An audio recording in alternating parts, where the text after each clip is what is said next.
Do you want fix in chain it together crashing, not launching, freezing, or other error? Okay, we are going to solve this problem. Okay, step by step. Okay, the first fix. Okay, the first step for the solve this problem. Okay, we are going to the Steam.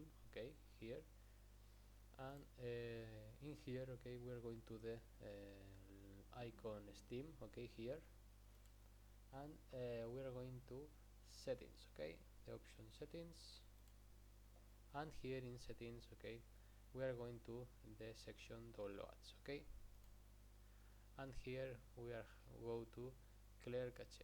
Okay, and confirm. Okay, this is a first step. Okay, and the second step. Okay, we are going to the library, and here you have here the chain it together.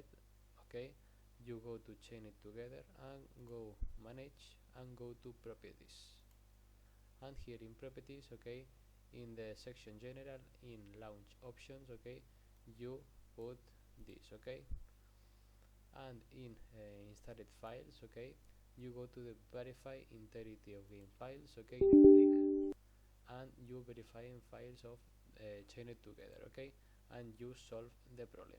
Bye bye.